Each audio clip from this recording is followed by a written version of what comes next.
آئیے کتاب رحمت سورہ الکہف اٹھائیں۔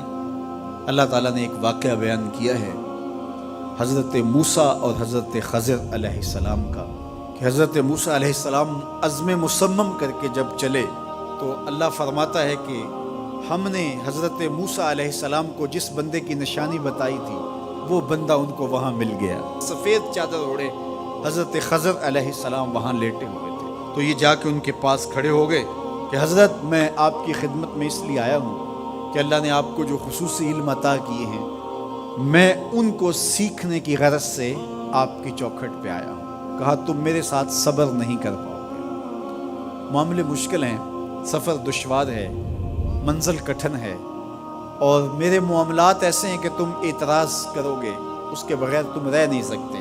حضرت موسیٰ علیہ السلام نے کہا اگر اللہ نے چاہا تو آپ دیکھیں گے میں صبر کروں گا اور آپ کے کسی حکم کی کسی کام کی میں نافرمانی نہیں کروں گا، کسی کام کا انکار نہیں کروں گا۔ کہا کہ اچھا شرط یہ ہے کہ جو میں کروں اس پر تم اعتراض نہیں کرو گے، سوال نہیں کرو گے، یہاں تک کہ میں خود ہی نہ بتاؤں۔ تو کہا کہ یہ شرط ٹھہری، میں کوئی بات نہیں کروں۔ فانطلقا، دونوں چل پڑے، دریا کے پار جانا تھا۔ جو کشتی کا مالک تھا، کشتی بان تھا، وہ حضرت خضر علیہ السلام کو جانتا تھا تو اس نے کرایہ بھی نہیں لیا، لیکن جب کشتی پر سوار ہوئے تو عصا مار کے حضرت خضر علیہ السلام نے کشتی کا ایک پھٹا توڑ دیا۔ تو بے ساختہ حضرت موسیٰ علیہ السلام نے کہا آپ نے پھٹا توڑ دیا، یہ سارے ڈوب جائیں؟ کہا میں نے کہا تھا نا تم میرے کاموں پہ صبر نہیں کر پاؤ۔ تو حضرت موسیٰ کو یاد آیا، کہا میں بھول گیا تھا، اس پر مواخذہ نہ کیجیے۔ پھر دونوں چل پڑے، بچے کھیل رہے تھے، ایک خوبصورت لڑکا وہ بھی بچوں میں کھیل رہا تھا۔ حضرت خضر آگے بڑھے اور اس کی گردن مروڑ دی، اس کو قتل کر دیا۔ صاحب شریعت تھے حضرت موسیٰ علیہ السلام، نہ رہ سکے، پھر بول پڑے ایک جان کو بغیر کسی جان کے بدلے میں قتل کر دیا، اس نے گوایا کیا تھا ہمارا؟ آپ نے بہت ہی جو ہے وہ غلط کام کیا، یہ کام اچھا نہیں کیا آپ نے۔ کہا میں نے کہا نہیں تھا کہ تم میرے ساتھ صبر نہیں کر پاؤ۔ کہا ایک موقع اور دے دیجیے، اب اگر میں نے کوئی اعتراض اٹھایا تو پھر دوبارہ مجھے آپ اپنی صحبت میں نہ رکھیے، عذر تمام ہو جائے گا۔ پھر دونوں چل پڑے، یہاں تک کہ ایک بستی میں دونوں آئے تو آپ نے بستی والوں سے کہا کہ ہم مہمان ہیں، آپ ہماری مہمان نوازی کیجیے، کھانا کھلائیے۔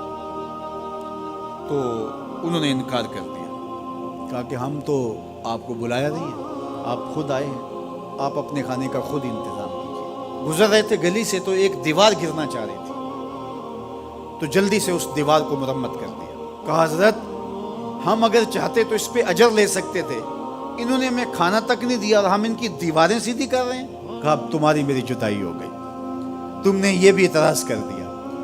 تو انہیں یاد آیا کہ وہ یہ بھی اعتراض ہو گیا، اب میں تمہیں بتاتا ہوں کہ یہ 3 کام میں نے کیوں کیے۔ اللہ اکبر۔ اب سنیے، قرآن ہمیں بتاتا ہے کہ ظاہری علم بھی ہوتا ہے لیکن کوئی باطنی علم بھی ہوتا ہے۔ کہا وہ پہلی بات کشتی والی سنو، یہ 2 مسکین بچوں کی کشتی تھی، ان کے گھر کا چولہا اس کی کمائی سے جلتا تھا۔ دریا کنارے کنارے ایک ظالم بادشاہ رہا تھا جو لوگوں کی کشتیاں چھین رہا تھا، ہم نے تھوڑا سا عیب لگا دیا، وہ ٹوٹی کشتی چھوڑ کے چلا گیا۔ اب وہ تھوڑے سے پیسے لگا کے کشتی مرمت کرا لیں گے، گھر کا چولہا جلتا رہے گا، بتاؤ اچھا کیا یا برا کیا؟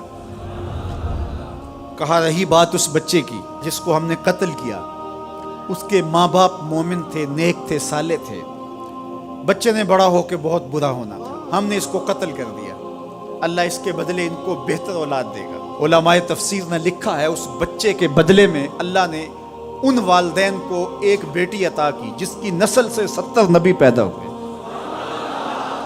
دیوار کی کہانی بھی سن لیجیے، یہ شہر کے 2 یتیم بچوں کی دیوار تھی اور اس کے نیچے ان کا خزانہ تھا اور ان کا باپ بڑا نیک تھا۔ خزانہ دیوار کے نیچے ہے، دیوار گرنا چاہ رہی ہے، کسی معمولی دھکے سے گر جاتی۔